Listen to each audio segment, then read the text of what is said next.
tadi makanan-makanan dan juga tadi minuman juga tadi bisa dicampur dengan bunga telang ini. Dan memang tentunya kalau misalkan ini punya manfaat kesehatan, wah enak banget dong. Warnanya juga bagus banget, aku suka. Sama kayak warna baju aku dan Dr. Arlin sekarang. Iya dong. Tapi jangan lupa nih untuk pemirsa yang lagi nonton, Anda juga bisa langsung telepon yang menghubungi kita di sini dan juga langsung nanya-nanya nih sama dokter, apalagi mengenai bunga telang.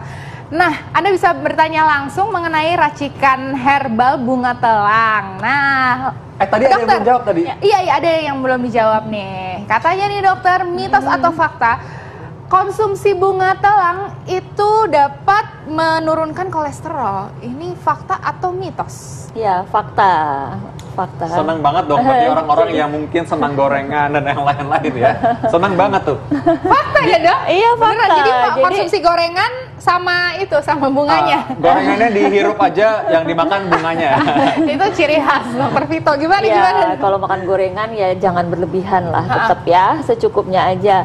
Nah, kalau bunga telang ini memang kan dia sebenarnya kaya akan zat-zat antioksidan. Nah, itu membantu memang menurunkan kadar kolesterol jahat gitu ya, trigliserida. Kemudian dia melancarkan pencernaan. Jadi kalau asupan kita banyak mengandung lemak, akan lebih cepat dikeluarkan juga gitu. Itu harus dimakan nggak? Misalkan sama yang ya misalnya dimakan sama-sama dengan makanan yang mungkin kadar kolesterol tinggi, kan ini kan mungkin banyak orang yang pastinya gimana caranya nih makannya, apa mungkin tiap hari diminum gitu buat turun kolesterol? Iya gimana tuh? Apakah ramuannya sama nih sama kayak si gula darah tadi yang kita bikin? Jadi ini diminum setiap hari. Sebenarnya tergantung ya, kalau kadar kolesterol kita masih bagus, masih normal, itu cukup 1-2 kali. 1-2 kali sehari, satu gelas seperti ini ya dok ya? Tapi kalau memang ternyata sudah tinggi ya 3 kali ya. Kalau misalkan orang yang sudah minum obat kolesterol nih, boleh nggak sambil minum ini juga? Boleh, pasti boleh. kan gitu kan orang baru nanya ya biasanya, oke. Boleh membantu, tapi ya itu tadi ya, biasanya herbal dengan obat-obat modern itu di jaraknya itu 2 jam. Ya, berarti jarak periksa dulu minumnya. gitu. Oh iya, udah pasti. Kalau belum periksa kan tahu soalnya. Iya, periksa dulu dan juga tetap harus konsultasi sama dokter ya dok makanya ya. sekarang kalau mau konsultasi segera hubungin telepon interaktif, kita segera jawab pada hari ini juga ya. Nah, apalagi nih fakta mitos selanjutnya nih dokter, mitos atau fakta konsumsi ramuan bunga telang dapat mengobati gangguan pencernaan. Waduh. Fakta atau mitos dokter? Fakta. Wow, fakta. Gangguan pencernaan yang gimana nih dok? Ya, jadi seperti dispepsia ringan ya. Jadi sakit mah gitu ya. Sakit mah gitu ya. Mual, terus ada nyeri-nyeri ulu hati, itu bisa pakai ini. Tapi lebih bagus juga kita campur dengan jahe. Oh, dicampur dengan jadi campur jahe juga bisa. Iya. Dicampur. Karena jahe juga melegakan tenggorokan. Ini nih, ada telepon. Kita ngomongin langsung, tapi kita mau tahu resepnya gimana. Sekarang kita terima dulu telepon berikut ini. Silakan Dr. Arlin. Tanya, jawab belum? Kita terputus. Yaudah, nggak kita ngomong lagi nanti. Kendala teknis. Ini gimana? Nanti telepon lagi. Gimana bikinnya supaya Dr. Arlin bisa bikin juga? Oke, ini saya terusin yang ini dulu ya. Ya, tadi ini yang tadi ya, pertama masih. tadi ya. Ini yang khasiatnya paling banyak ya, dan ini disebut sebagai blue tea ya. Karena warnanya biru ya. Dan lebih enak pakai serai ini ya. Serainya digeprek terus dicampur dengan air mendidih. Baik, boleh lihat dulu nggak dok ini dok? Iya. Nah ini nih ujungnya lihat ya. Ujungnya jadi bukan serai yang, kalau serai utuh kan begini. Ya ini sempat digeprek dulu tadi. Ya. Supaya ini apa, ada rasa, ada aroma serainya juga. Iya, ada aroma serainya juga ya. Dan juga jangan lupa tadi disaring dulu ya. Iya, disaring dulu. Disaring dulu. Nah, bagus juga kita pakai jeruk nipis ya, perasan jeruk nipis. Nanti kita lihat ada perubahan ya, coba deh. Oke, baik. Ini jadi dicampur jeruk nipis, boleh campur air nggak? Campur es gitu boleh berarti ya? Boleh. Jadi di India tuh biasa buat minuman penyegar. Kalau habis makan atau habis panas-panasan, lihat ada perubahan warna. Oh iya, berubah. Jadi yang tadinya biru jadi ungu berubah ya. Wow. Ya, jadi ada perubahan pH, dia akan berubah dari jadi biru agak jadi sedikit ungu. lebih asam ya. Oke, nah ini kan untuk gula darah. Dokter kita mau coba. Kolesterol, kemudian anti aging juga. Oh, ini juga bisa untuk gula darah, kolesterol, anti aging juga. Iya. Nah, untuk yang jahe gimana nih dokter? Tadi kan dokter juga sempat ini nih ngobrolin tentang jahe. Kalau dengan jahe itu sebenarnya sama ya. Caranya cuma kita pakai selain rendeman bunga telang, kita berikan jahe bubuk ya. Bubuk. Si bunganya berapa nih, Dok? Sama, bunganya sekitar 10 sampai 15. Ya, direndam. kemudian dicampur dengan jahe. Jahenya sekitar kalau kita pakai jahe kering 2 sendok teh. 2 sendok teh, oke. Nah ini fungsinya buat apa nih dokter? Fungsinya ini buat batuk bisa, buat gangguan pencernaan bisa. Gangguan pencernaan, oke. Tadi ini ada telepon kayaknya nih barusan nih. Coba, ada telepon ya. Nah, sambil nunggu telepon nih, ini tadi sebenarnya kalau misalkan kita campur dengan jahe dan lain-lain itu untuk pencernaan, tapi gangguan pencernaan kayak macam apa? Kembung tadi, lalu bukan mencret dan lain-lain ya? Kalau buang air bukan ya? Oke, ini baik buat kembung, mual, juga untuk kalau orang misalkan punya sakit mah atau sampai GERD gitu, gimana dokter? Kalau ada GERD, kita pakainya yang ramuan yang dulu kita pernah bikin ya. Bisa pakai kunyit, pakai temulawak, campur jahe, terus bisa campur ketumbar juga. Oh gitu, jadi agak sedikit berbeda ya. Jadi ini memang kalau khusus ini untuk yang pencernaan yang untuk si dispepsia tadi ya. Oke, nah ini kita sudah ada penelpon yang masuk. Halo, selamat siang. Selamat siang, Mbak. Selamat siang, Ibu. Ini dari mana, Bu? Ibu Wati dari Sidoarjo. Ibu Wati dari Sidoarjo, terima kasih sudah menghubungi Hidup Sehat, Ibu. Silakan untuk langsung berkonsultasi dengan dokter. Iya, mau tanya itu loh, mata saya itu kan kering, ya sudah agak lama.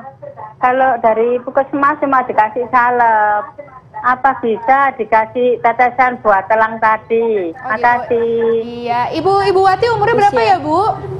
Umur 65. Umur 65, oke, baik. Baik, silakan dokter langsung dijawab. Tadi maksudnya yang kering matanya ya, dry eyes ya, berarti dia biasanya udah dikasih salep katanya. Iya, kalau dry eyes terutama kan memang biasa terjadi pada usia yang lansia ya, usia tua, dan memang karena kelenjar penghasil air matanya yang memang sudah tidak begitu produktif seperti muda gitu kan. Nah, kalau untuk bunga telang ini tidak untuk itu ya, tidak untuk dry eyes, tapi sekadar dia membersihkan mata aja kalau ada iritasi misalnya. Oh gitu.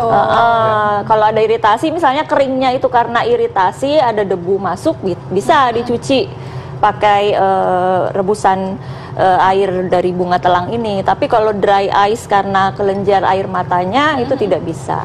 Oh gitu, oke. Baik, apa Bu Wati masih tersambung, Ibu? Udah, oke, baik. Sudah ya, sudah terputus. Oke, mudah-mudahan ini ya informasinya jelas ya Ibu Wati, dan juga semoga cepat sembuh Ibu. Amin. Amin. Selanjutnya. Dokter Alin, ingat nggak tadi kan di awal-awal kita udah bahas sama Dokter Ingrid ya, bahwa dulu itu zaman dulu ketika bayi baru lahir, zaman belum ada antibiotik pun sudah dikasih air bunga telang ini. Nah sekarang kan zamannya orang lagi heboh mau ada antiseptik, ada untuk membersihkan kuman atau virus dan lain-lain. Ini bisa punya manfaat nggak kalau misalkan bunga telang ini yang jadikan ramuan dapat digunakan sebagai antiseptik? Ini fakta atau mitos? Fakta. Masuk aku mau cuci tangan deh sekarang. Jadi kalau antiseptik terutama antiseptik luka ya, tapi kita pakainya itu daun. Oh, daunnya. Ini daunnya, oh bukan bunganya. Bukan bunganya. Oh, ini daunnya ya, baik. Jadi kita rebus, ya, tergantung jumlah airnya ya. Kalau airnya hanya 1 gelas, kita pakai 5 lembar aja daunnya.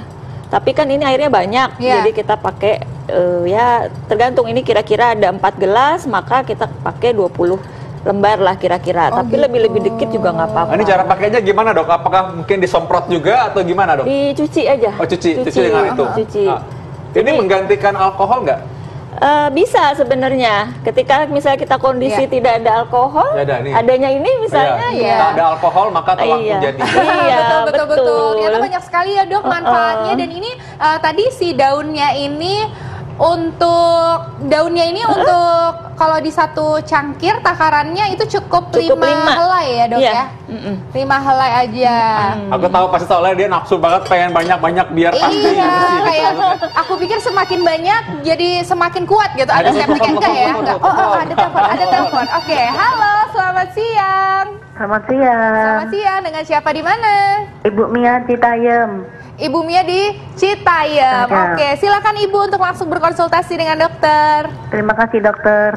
Assalamualaikum dokter. Waalaikumsalam warahmatullahi. Saya mau tanya, apakah di samping untuk orang diabetes bisa dipakai untuk orang pasca stroke? Pasca stroke. Oke. Oke, terima kasih banyak Ibu. Nanti akan langsung kita jawab sesaat lagi, tetap di Hidup Sehat. Kembali lagi di Hidup Sehat, pemirsa. Nah, tadi juga sudah ada nih penanya melalui telepon nih dokter. Nanyain kalau misalnya racikan bunga telang ini apa bisa untuk para penyintas stroke? Nah, bisa atau tidak dokter? Bisa. Karena Bisa, dia ya? juga sifatnya memang melancarkan aliran darah ya, termasuk aliran darah ke otak. Ya, jadi konsumsi bunga telang itu juga kayak antioksidan, antiinflamasi ya, anti peradangan. Tapi kalau untuk penyintas stroke tambah dengan konsumsi pegagan misalnya. Pegagan? Iya. Pegagan, tahu nggak? Biar nggak pusing, pegagan yang kuat ya. Pegagan, jangan pegagan. Oh, itu Iya. pegadang. Iya. Oke. Nah, jadi berarti dan juga tadi tambahannya bahwa orang yang stroke biasanya kan punya kolesterol tinggi, mungkin Iya. juga punya gula darah tinggi juga. Iya, Jadi ini sangat itu membantu sangat juga ya. membantu. Karena Ini sifatnya banyak kegunaan kecil-kecil menstabilkan. kayak gini. Ini yang bagusnya gampang sekali ditemukan sebenarnya. Iya, betul. Nah, dokter, nih kalau untuk peradangan nih gimana nih dokter? Mitos atau fakta bunga telang bisa dipergunakan untuk peradangan? Mitos atau fakta, dok? Fakta. Ya. Wow, kayaknya semuanya fakta ya. Iya nih, pertanyaannya jadinya jawabannya fakta semua ya. Karena memang banyak khasiatnya karena ya itu tadi karena sifat umumnya secara general dia antiinflamasi, anti peradangan. Jadi untuk diminum dia oke, juga untuk pemakaian topikal atau aplikasi di luar misalnya di kulit itu juga bisa meredakan peradangan di kulit. Peradangan Ngomong macam soal apa nih? kulit Bisa, Dok? nih, Kelihatan, Dok. bisa nggak tuh dok kalau misalnya suami saya kemarin habis dirawat karena bisul pecah. Bisul kamu apain? Nah itu bisa nggak dok? Bisa ya buat buat bisul. Oh, buat iya, bisul berarti bisa. bisa, Makanya kemarin karena nanti ada lagi kasih itu. antimikroba juga. Iya. Nah tadi, ini tadi kalau kelihatannya sebelum ini tadi orang penasaran nih. Tadi ini yang udah dicampur dengan jahe barusan tadi ya. Iya. Bubuk jahe seperti ini. Nah ini ada ini kan orang banyak yang mungkin gampang sekali bikinnya ya. Ada nggak orang-orang yang mungkin nggak boleh minum air bunga telang ini? Tidak ada sebenarnya ya. Jadi kecuali kalau ada alergi itu aja. Oh, kalau gitu. ada alergi dari bunga telang. Kalau untuk ibu hamil, ibu menyusui gitu Kalau bisa nggak dok? ibu menyusui malah bagus karena menyusui malah bagus. ya karena bunga telang ini sifatnya juga melancarkan pengeluaran ASI. Kemudian juga kalau ibu dari pas masa nifas juga bagus. Pas Minum 40 hari setelah karena dia akan mempercepat penyembuhan dari rahimnya kembali karena kembali ke sifatnya bentuk itu normal. yang tadi ya anti peradangan, Iya, inflamasi. iya. Pasti mau ya berarti ya. Aku langsung berpikiran wow, udah. untuk aku asiku supaya lancar. Pas banget. Sekarang tipsnya gimana supaya bermanfaat bagi semua orang dan juga bagaimana supaya mengolahnya secara optimal ya. Gimana milihnya, gimana bikinnya yang paling gampang dan juga paling banyak manfaatnya. Oke, yang paling gampang bunga telang ini kalau segar kita pakai yang segar. Tapi kalau tidak ada yang kering juga banyak yang jual ya. Jadi kalau kita pakai kira-kira bunga segarnya 15, kita bisa diganti dengan bunga keringnya 10.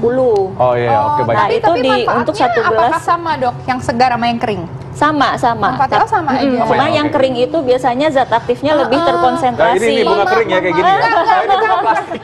Bukan, aduh ada aja idenya ya. Coba silakan dok. Oke. Jadi tadi seperti ini ya, direndam dalam air mendidih atau direbus juga boleh. Terus diminum, boleh campur dengan serai ya untuk enak, sama jeruk nipis sama madu ya. Untuk batuk, gangguan pencernaan tambahkan jahe. Kemudian kalau untuk peradangan kulit ini bisa pakai daunnya ya. Daunnya kira-kira 5 lembar itu ditumbuk. Oh, Ya, ditumbuk sampai halus. Ini kalau ini belum halus ya. Jadi sampai halus taruh di ditumbuk tempat yang peradangan gitu ya. Iya, taruh di Baik. tempat yang peradangan Langsung itu ditaruh. selama 30 Baik. menit ya. Ini yang kering ini juga tetap kayak gini juga nanti kalau kalau bunganya kering juga. Iya, Kayak tetap gini juga warnanya tetap warna seperti biru seperti itu. ini. Wah, enak Warnanya banget nih. sama. Kayaknya ini campur dengan es batu enak nih ntar mungkin. Iya. Kayak bisa jadi pengganti teh ya dok ya? Oh iya. Lebih sehat kan kalau teh kan ada kafeinnya. Iya, kan? ini Nggak kafein ada. free. Aromanya juga kayak teh memang makanya oke. Iya. Rasanya memang seperti green tea sebenarnya. Oh rasanya kayak green tea. Oke Iya, deh baik. kalau Terima gitu. kasih, dokter. Terima kasih banyak dokter. Nanti kita bakal masak-masak